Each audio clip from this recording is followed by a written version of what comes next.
Bienvenue à toutes et à tous dans cette nouvelle capsule vidéo. Nous allons étudier ensemble une nouvelle notion, celle des niveaux d'énergie d'un atome. C'est la photo de Niels Bohr. Un petit rappel sur le chapitre précédent. On a vu que la lumière a deux caractères, un caractère ondulatoire et un caractère corpusculaire. C'est une onde et donc est caractérisée par une longueur d'onde. Et elle est formée de particules d'énergie, de grains d'énergie qu'on appelle les photons, tel que chaque photon porte une énergie E égale h par nu, la fréquence, ou h par c sur lambda, la longueur d'onde de cette lumière monochromatique en question.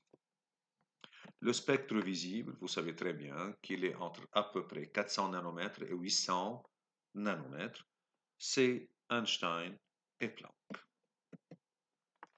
En 1860, Gustav Kirchhoff et Robert Bunsen fabriquèrent un spectromètre à prisme. Ce spectromètre a permis aux physiciens de voir les spectres émis par des atomes et absorbés par des atomes. Niels Bohr, il a regardé le spectre d'émission d'un gaz qui est le gaz hydrogène.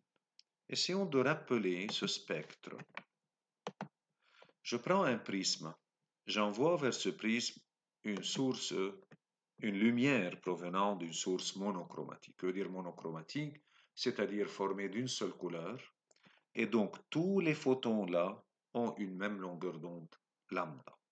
Lorsque ce faisceau lumineux traverse le prisme, il va subir une réfraction sur la première face, une réfraction sur la deuxième, et en somme, ce rayon émergent va dévier vers la base. Ça, c'est la base du prisme, et A, elle arrête en haut. Tout rayon qui traverse un prisme dévie vers sa base. Si je change la longueur d'onde, la déviation varie.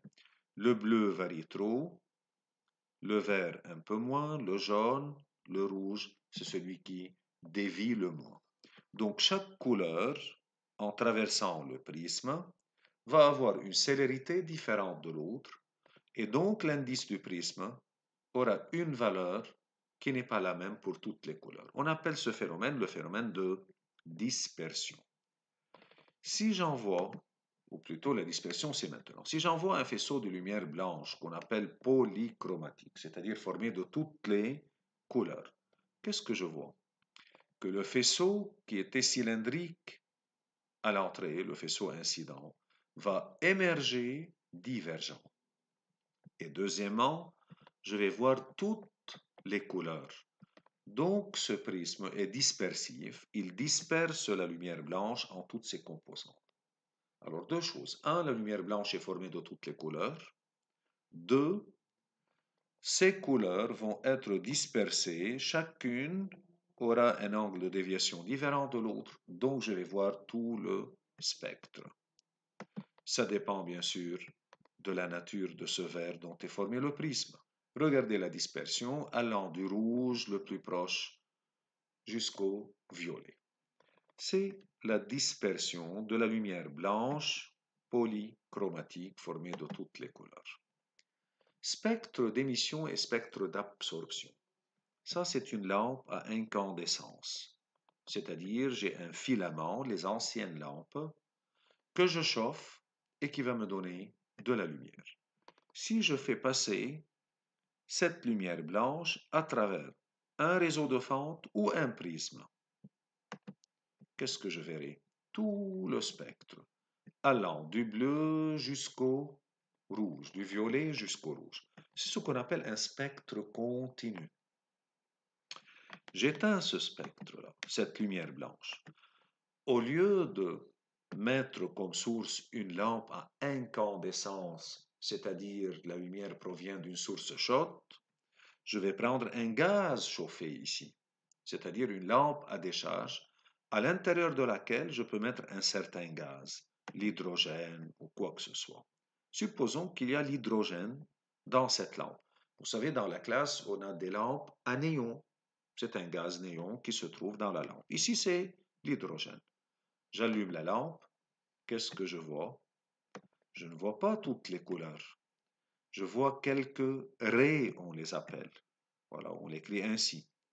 Donc je vois une raie qui est invisible, 397, une deuxième visible, 409, 433,9, 482, ou plutôt 485, et la dernière, 656 à peu près, nanomètres.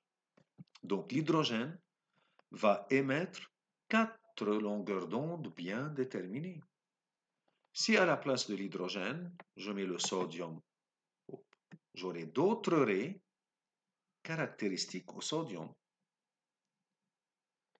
J'ai 568,8, une raie jaune ou orange, et une deuxième 589, quelque chose. Et j'ai quelques raies bleues. Si à la place du sodium, je mets l'hélium, d'autres raies. Les longueurs d'onde d'un atome ne se trouvent pas dans l'autre. Il n'y a pas de longueur d'onde commune parmi les raies d'un atome et d'un autre. Et par suite, je peux dire que chaque gaz a sa propre signature, a son propre spectre qu'il émet. J'appelle ça un spectre d'émission. Comment je reconnais un spectre d'émission? Il est à fond noir et formé de quelques raies colorées. Fond noir et quelques raies colorées. Regardez ce que je vais faire maintenant. Je vais mettre dans cette lampe qui est là, dans ce tube qui est là, le gaz hydrogène qui se trouvait avant, là-haut. Et je vais allumer la lumière à incandescence qui provient d'une source chaude à incandescence, c'est-à-dire une lumière blanche qui contient toutes les couleurs. Qu'est-ce que je verrai? Lorsque la lumière blanche traverse ce gaz hydrogène, il y aurait toutes les couleurs sauf quelques raies. J'aurai des raies noires, on dit. On appelle ça un spectre d'absorption. La lumière blanche, lorsqu'elle a traversé l'hydrogène, il paraît que cette lumière blanche, pas une partie, quelques raies de cette lumière blanche ont été absorbées par le gaz hydrogène. Si j'allume la lampe à décharge à hydrogène, qu'est-ce que je remarque? Que l'hydrogène émet 433,93 et l'hydrogène qui est là a absorbé de cette lumière blanche complète la même longueur d'onde, de même ici. Donc le premier spectre qui est à fond noir est formé de quelques raies colorées, je l'appelle spectre d'émission. Le deuxième spectre qui est à fond coloré est formé de quelques raies manquantes noires, je l'appelle le spectre d'absorption de l'hydrogène. La remarque, c'est que ce qu'un atome est capable d'émettre, c'est ce qu'il est capable d'absorber. Il est capable d'absorber ce qu'il émet et chaque gaz a son propre spectre à lui. Si j'additionne les deux spectres, j'aurai le spectre complet de la lampe à incandescence si elle est seule. Je reviens vers ce qu'on était en train de dire. Donc, lorsque on allume une lampe à hydrogène, ce que je vais voir dans le spectre visible, une question de 4 raies uniquement et non pas le spectre complet. Planck et Einstein, on a vu, de Planck et d'Einstein, précurseurs de la physique quantique, nous avons appris que la plus petite quantité d'énergie est égale à h par nu, ce qu'on a nommé le photon. Bohr, Niels Bohr, un physicien danois en 1911, 1912, 1913, il a dit pourquoi ne pas appliquer cette notion aux électrons d'un atome et donc à un atome tout court. Que veut dire ça? Il a dit un atome est formé d'un noyau et des électrons qui gravitent sur des orbites autour de lui. C'est comme si je suis en train de monter les marches d'un escalier ou de les descendre. Cet atome, puisqu'il a des électrons autour de lui, chaque électron possède une certaine énergie, le noyau une autre énergie, l'atome a une quantité d'énergie. L'atome H est formé de quoi? Le H11. D'un proton au noyau, aucun neutron et un électron qui gravite autour de lui. Bon, cet électron peut posséder une certaine énergie, comme il peut posséder une deuxième énergie bien déterminée. Est-ce que je peux mettre l'électron entre les deux? Non. Planck et Einstein, qu'est-ce qu'ils ont dit? L'interaction entre la lumière et la matière ne se fait que par paquets d'énergie, donc des valeurs bien déterminées.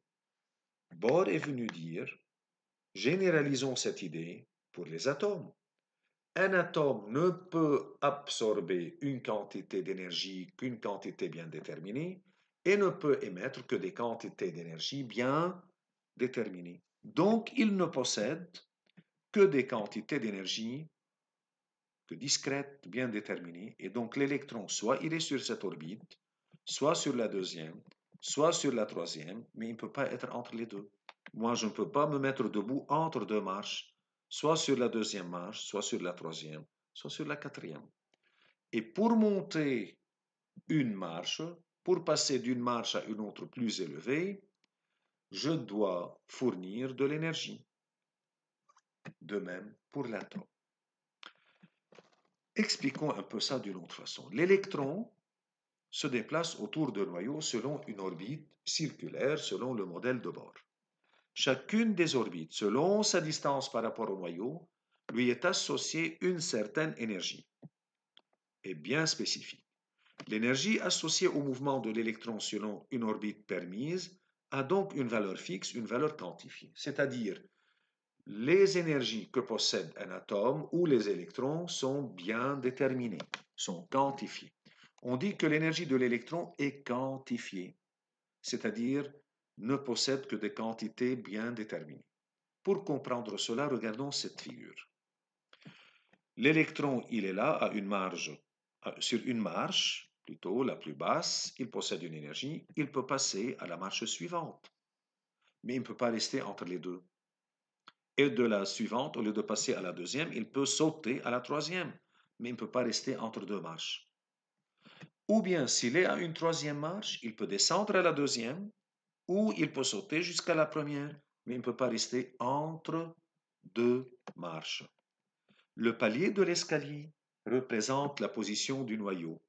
Chacune des marches de l'escalier représente une certaine orbite permise. L'électron qui monte l'escalier peut demeurer à la première marche. Il peut aussi bondir de la première à la deuxième ou à la troisième, etc. L'électron, pour sauter de la première à la deuxième ou à la troisième, doit donc absorber une énergie pour monter une marche et une énergie bien déterminée. Il ne peut cependant s'arrêter entre deux marches, là on est d'accord. C'est le même principe lorsque l'électron descend l'escalier, sauf que cette fois-ci, pour descendre une marche, il doit libérer de l'énergie. Retenez cette expression, c'est ce qu'on appelle la quantification de l'énergie. Donc Niels Bohr a généralisé l'idée de la mécanique quantique qui a été basée par Planck, que toute interaction entre lumière et matière se fait par paquets d'énergie bien déterminés qui ont des valeurs bien précises. Il l'a généralisé sur les niveaux d'énergie d'un atome. Un atome ne peut exister qu'à des niveaux d'énergie bien déterminés. L'électron ne peut jamais être entre deux orbites permises, soit à la première, soit de la première il saute à la deuxième en absorbant de l'énergie, soit il saute de la première à la troisième ou à la quatrième directement en absorbant une énergie plus grande. Et s'il est à une orbite supérieure, pour sauter vers le bas, il ne peut pas rester entre deux orbites. Soit il saute de la quatrième à la troisième en libérant, en émettant de l'énergie, soit de la quatrième à la deuxième, soit de la quatrième à la première. Et là, on dit que c'est la quantification de l'énergie, c'est-à-dire les quantités d'énergie sont bien déterminées, bien discrètes. Pourquoi les différents éléments émettent et absorbent des ondes électromagnétiques de longueur d'onde bien déterminées? Pourquoi les rayons lumineux du spectre d'émission sont les mêmes que celles sombres du spectre d'absorption? C'est la question que Niels Bohr a essayé de lui trouver une réponse avec cette quantification d'énergie. Si je reprends l'animation qu'on a faite avec une lumière blanche incandescente, c'est-à-dire une source de lumière due à la chaleur, avec un filament qu'on chauffe. Lorsque j'envoie sur un prisme cette lumière blanche, elle va subir la dispersion et je verrai le spectre continu. Si je prends un gaz chauffé, une lampe à hydrogène, et je fais traverser la lumière qui sort de cette lampe par un prisme, j'aurai la dispersion et je verrai quelques raies brillantes, c'est le spectre d'émission. Si je reprends la lumière blanche à filament et je fais passer son faisceau lumineux blanc à travers un gaz froid qui est par exemple le gaz sodium, le gaz hydrogène, et je fais traverser tout ce faisceau qui a traversé le gaz par un prisme, je verrai le spectre d'absorption. Comment expliquer ça? Bohr a dit, les postulats de Bohr, que l'énergie de l'électron de l'atome d'hydrogène est quantifiée. Il y a des orbites autorisées. L'électron ne peut pas rester entre deux, ni sauter de cette première orbite à une autre intermédiaire entre deux autres. Il ne peut pas être entre deux marches. Et donc, cette énergie ne peut prendre que certaines valeurs bien définies. Il existe ainsi des niveaux d'énergie que l'électron peut occuper. Comment Bohr a dit qu'on peut dessiner ces niveaux d'énergie? Comment il les a dessinés? Comme des segments horizontaux d'une échelle, mais pas également espacés. L'énergie d'un niveau est donnée par une formule très simple pour l'atome d'hydrogène. Cette formule est uniquement vraie pour l'atome H. Lui, il a travaillé Bohr avec l'atome hydrogène. C'est l'atome le plus simple qui contient au noyau un proton et uniquement un proton et un seul électron qui gravite tout autour. Il a dit l'atome d'hydrogène possède des niveaux d'énergie E d'indice n égale moins E0, une constante sur n au carré. Pour l'atome d'hydrogène, E0, cette constante, vaut 13,6 électronvolts. Vous vous rappelez, un électronvolt vaut 1,6 par 10-19 joules. Donc, E0 est une constante, n, c'est un nombre entier naturel différent de 0. Donc, n égale à 1, égale à 2, égale à 3, égale à 4, etc. Pour n égale à 1, le niveau E1, je l'appelle, égale moins E0 sur 1 au carré, donc moins E0, donc moins 13,6. Pour n égale à 2, on l'appelle le niveau E2. E2 égale moins E0 sur 2 au carré, donc moins E0 sur 4. Pour n égale à 3, moins E0 sur 9, jusqu'à n qui tend vers l'infini, En tend vers 0. Qu'est-ce qu'on appelle ce n égale à 1? C'est le niveau ou l'état fondamental. Les autres, n égale à 2, n égale à 3, etc., ce sont les niveaux ou les états excités. Le niveau E2, on l'appelle le premier état excité. Le niveau E3, c'est le deuxième état excité. Le niveau n égale à 4, E4, c'est le troisième état excité. Le niveau E1, qui vaut moins 13,6, c'est l'état fondamental. Voilà les niveaux d'énergie de l'atome H que Niels Bohr a travaillé avec. Il nous a dit on peut dessiner les niveaux d'énergie comme des segments parallèles horizontaux et l'axe E est orienté vers le haut. À l'état fondamental, l'électron est stable. Et donc, l'atome possède l'énergie la plus basse. Que vaut cette énergie? Moins 13,6. L'état E2 pour n égale à 2, c'est moins 3,4. L'état n égale à 3, moins 1,51. Pour n égale à 4, moins 0,85 électronvolts. Pour n infini, c'est 0. Pourquoi c'est négatif? Parce que lui, il a dit, n infini, l'atome ne possède plus d'énergie due à l'électron, au mouvement de l'électron, c'est-à-dire on lui a arraché cet électron. Et donc l'électron est devenu un électron libre. Qu'est devenu de l'atome H? C'est un ion H+, il a perdu son électron. Et donc, on n'a plus d'énergie. Il a dit donc, je vais supposer que lorsque on lui arrache l'électron, qu'il n'y a plus d'énergie électronique, et donc E égale à 0, et par suite les autres qui sont plus basses seront des nombres négatifs. Le premier niveau d'énergie la plus basse est appelé niveau fondamental. Les autres niveaux d'énergie les plus élevés sont appelés des niveaux excités. En temps normal, l'électron occupe ce qu'on appelle le niveau fondamental, mais il peut sauter sur un niveau excité si on lui fournit de l'énergie. L'électron va ensuite chercher à regagner le niveau fondamental, car une énergie plus basse correspond à une plus grande stabilité du système. Donc je peux lui donner de l'énergie, il passe du niveau fondamental à un niveau excité, mais il ne peut pas rester longtemps. Quelques nanosecondes, il redescend en redonnant cette énergie qu'il a gagnée. Chaque saut de l'électron d'un niveau à un autre, on l'appelle une transition électronique. Pour revenir sur cet état de base à l'état fondamental, il doit restituer, redonner l'énergie qu'il a gagnée. Cette énergie sera émise vers l'extérieur sous forme d'énergie lumineuse, c'est-à-dire de photons. Et l'énergie du photon émis est donnée par la relation E égale H par nu. Voyons un peu ces niveaux d'énergie de l'atome H. L'atome à l'état normal, il est à l'état fondamental. Donc, il possède l'énergie la plus basse qui est N égale à 1. Pour N égale à 2, on a dit que l'énergie du niveau N égale à 2, voilà, est égale à moins 3,4. Donc, si je veux lui donner de l'énergie pour qu'il passe de N égale à 1 à N égale à 2, quelle valeur je dois lui donner? Je dois lui donner une valeur d'énergie qui est égale à leur différence.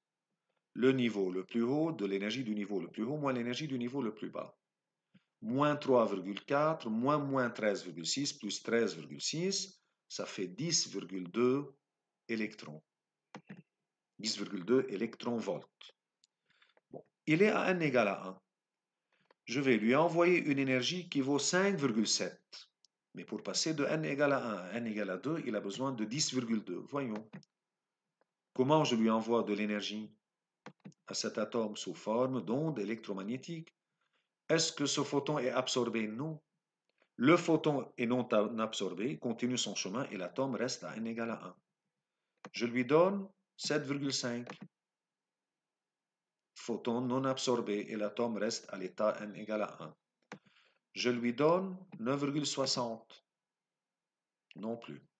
Si je lui donne 10,2 exactement, et je l'excite, l'atome absorbe le photon, remonte, mais vous remarquez, il redescend.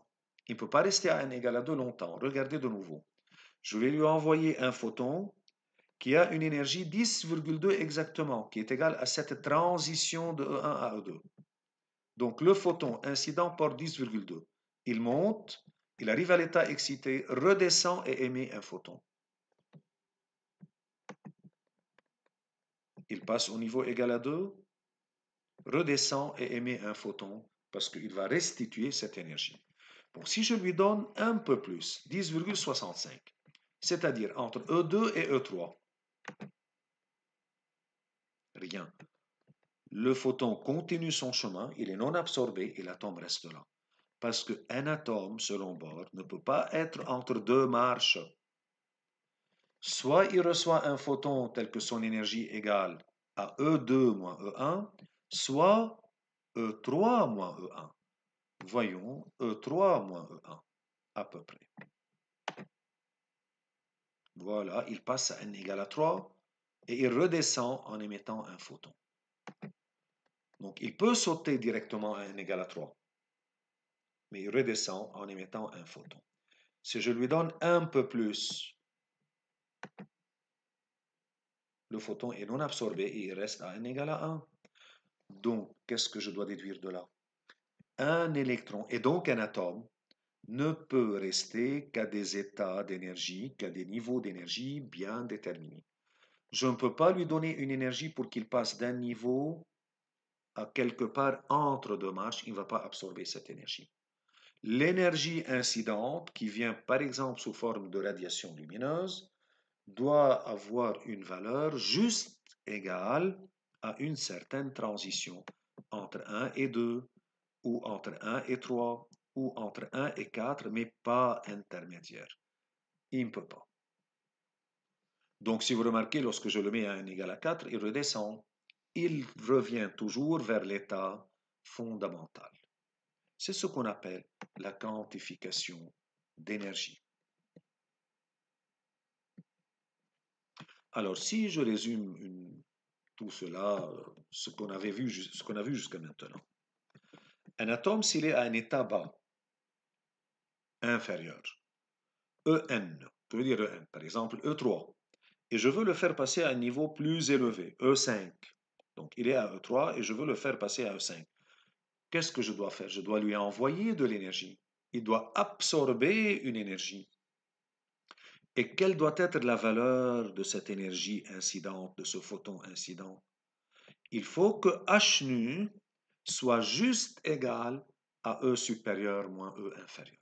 Donc, il faut que l'énergie du photon H nu soit juste exactement égale à EP moins EN. Si elle est plus petite, le photon continue son chemin et l'atome reste en bas. Si elle est un peu plus grande, le photon n'est pas absorbé, il continue son chemin et l'atome reste en bas. Et lorsqu'il passe à un niveau supérieur, P est supérieur à N, est-ce qu'il va rester au niveau supérieur? Non, il va redescendre en émettant un photon tel que l'énergie H nu du photon encore est égale à cette transition EP moins EN. Regardons un peu les orbites d'un atome, n égale à 1, n égale à 2, 3, 4, 5, 6, que Bohr avait représenté par des segments horizontaux, si vous remarquez, pas équidistants. La première transition est la plus grande, puis elle est plus petite, puis encore plus petite que la deuxième, plus petite que la troisième, etc. Le domaine visible est entre 400 nanomètres et 800 nanomètres. Si je le veux en électronvolts, qu'est-ce que je fais? E égale HC sur lambda. Je fais le calcul pour 400 nanomètres, j'aurai 1,6 électronvolts. Je le fais pour 800 nanomètres, c'est presque 3,1 électronvolts. Donc ça, c'est le spectre visible en électronvolts. L'énergie, E égale HC sur lambda, elle est inversement proportionnelle à lambda.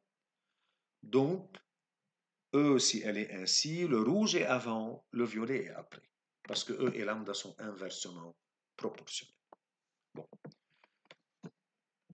Si je prends le passage de E3 à E2, lorsque l'atome passe de E3 à E2, l'énergie restituée, c'est moins 1,51, moins 3,39, c'est-à-dire 1,88. 1,88, c'est une raie visible.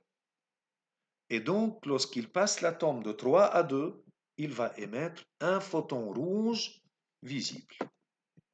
De 4 à 2, c'est un photon bleu ou vert visible, 2,54. De 5 à 2, 2,85. Donc, dans le spectre visible, c'est le bleu. De 6 à 2, c'est 3,01, c'est le violet, encore visible. Et donc, pour l'atome d'hydrogène, parmi une infinité de possibilités de 5 à 1, de 7 à 1, de 2 à 1, de 8 à 2, de 9 à 2, tous les photons seront soit dans l'infrarouge, soit dans l'ultraviolet. Il n'y a que 4 photons qui seront visibles. De 3 à 2, de 4 à 2, de 5 à 2, de 6 à 2. Qu'est-ce qu'on appelle ces 4 raies de l'atome d'hydrogène? Les raies de la série de M. Balmer. Qui a travaillé sur ça? Niels Bohr et Anders Ångström, qui est là. Je continue. Regardez cette animation. Elle va vous faire encore comprendre les choses plus. Supposons que je veux faire revenir vers l'état fondamental l'atome. Je prends l'atome, je le mets à n égale à 2 et je l'abandonne. Qu'est-ce qu'il va faire? Est-ce qu'il va rester à n égale à 2? Non, il va subir la transition de 1, on dit. Start. Qu'est-ce qu'il va émettre? Un photon.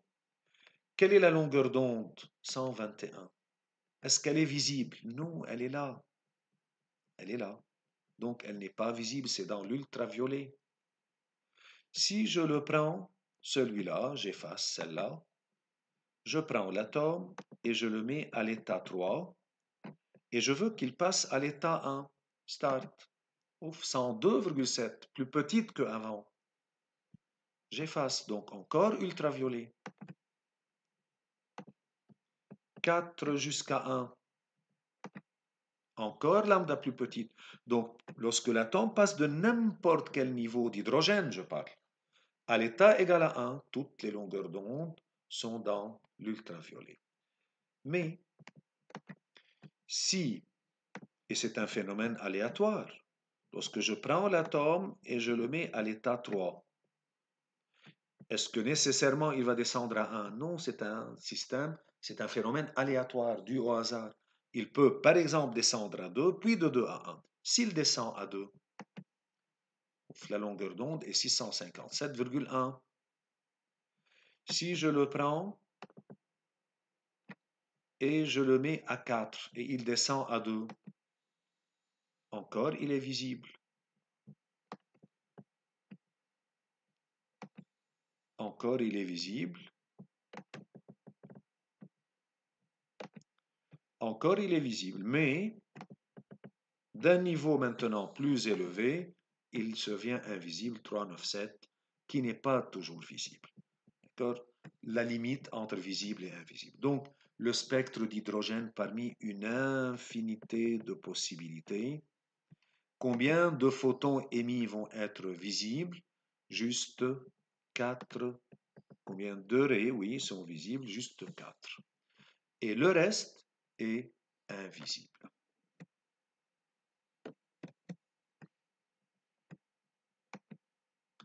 Regardez, de 3 à 2, 656,3, presque le jouge. De 4 à 2, c'est pour l'atome H, c'est le vert. De 5 à 2, c'est un photon bleu visible. De 6 à 2, c'est le 410. Et si on s'élève plus, il devient bien sûr invisible. Et maintenant, l'animation reprend. Donc, pour l'atome d'hydrogène, selon le modèle de Bohr, que l'électron ne peut avoir, et donc l'atome que du niveau d'énergie bien déterminé, on peut avoir uniquement 4 raies, ce qui explique alors ce spectre d'émission. Il a pu ainsi expliquer le spectre d'émission. Lorsque l'atome d'hydrogène passe de 2 à 1, de 3 à 1, de 4 à 1, on dit c'est la série de Lyman. De 3 à 2, de 4 à 2, de 5 à 2, de 6 à 2, les 4 visibles sur, c'est la série de Balmer. De 4 à 3, de 5 à 3, c'est la série de Paschen invisible. Parmi une infinité de possibilités, il n'y a que 4 photons qui sont visibles, qui caractérisent le spectre d'émission de l'atome d'hydrogène. Comment calculer la longueur d'onde d'un photon émis ou absorbé lors d'une transition dans le cas d'atomes d'hydrogène H? La méthode est toujours la même, elle est trop simple. Une seule formule qui est celle-là. Lorsqu'un atome passe d'un niveau supérieur à un niveau plus bas, il va émettre un photon car il va restituer l'énergie. Telle que l'énergie du photon émis, H nu, égale l'énergie supérieure EP, moins l'énergie inférieure En, P est supérieur à N. Par exemple, de E4 à E2. Au lieu de H nu, je peux écrire HC sur lambda, égale EP sur En. Donc HC sur lambda égale. Quelle est la relation qui me donne l'énergie, l'état d'énergie d'un atome hydrogène? On l'a vu au début. Voilà, je vais vous faire voir la relation de nouveau, c'est celle-là. L'atome d'hydrogène, ses états sont calculés par la relation En égale moins E0 sur N2. Et donc EP, je peux mettre moins E0 sur P carré, moins, j'ouvre ma parenthèse, moins En sur N carré. Moins E0, excusez-moi, j'ai fait une gaffe ici. Ça, c'est E0.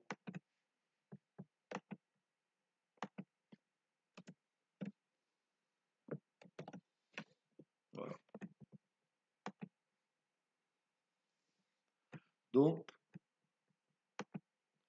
c'est moins E0 sur NO carré. Et par suite, je peux mettre E0 en facteur, donc 1 sur lambda. Je divise le tout par HC, égale E0 qui est en facteur sur HC. Facteur de moins 1 sur P2, moins par moins devient plus 1 sur N2, donc je mettrai 1 sur N2, moins 1 sur P2. E0, c'est 13,6 électronvolts. Dans le SI, je fais 13,6 par 1,6 par 10-19, j'obtiens E0 en joules. H, c'est la constante de Planck, qui vaut 6,6 par 10-34. C est la célérité de la lumière, 3 par 10 exposant 8.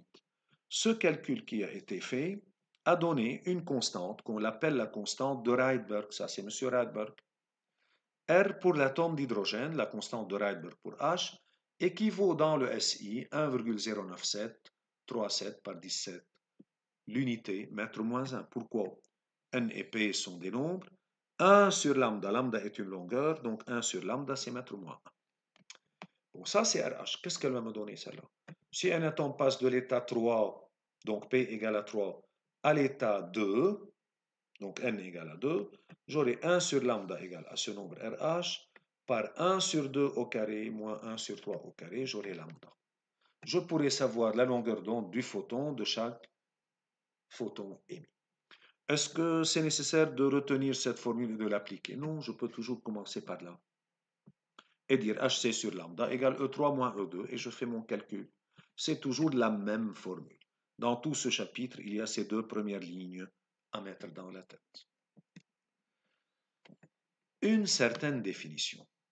Pour l'atome d'H, énergie d'ionisation de l'atome H. Qu'est-ce qu'on appelle, selon Niels Bohr, l'énergie d'ionisation de l'atome H? C'est l'énergie minimale qu'il faut fournir à un atome hydrogène pris dans son état fondamental pour lui arracher son électron.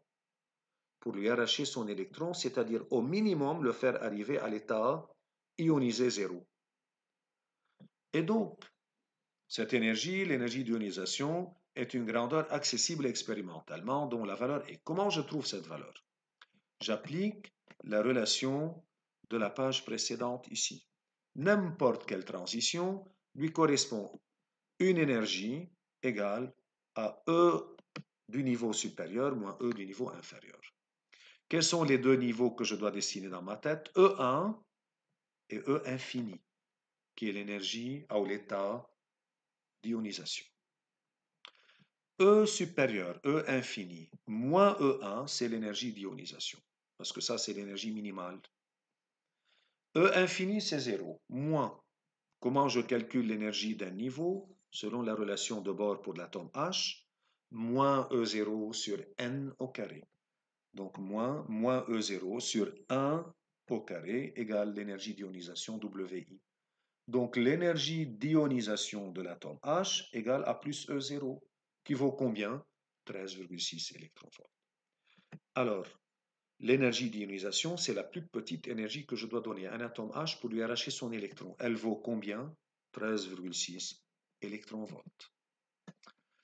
Les niveaux d'énergie des atomes se font de la même façon que pour l'atome H. Un électron, je peux le faire passer d'une orbite à une orbite supérieure. Qu'est-ce que je dois savoir ici? Comment lui amener de l'énergie? Je peux lui amener de l'énergie avec une décharge électrique, c'est-à-dire envoyer des électrons avec une énergie cinétique, un jet de particules autres que l'électron, mais généralement on n'étudie que les électrons, ou un photon incident, comme on a vu avant.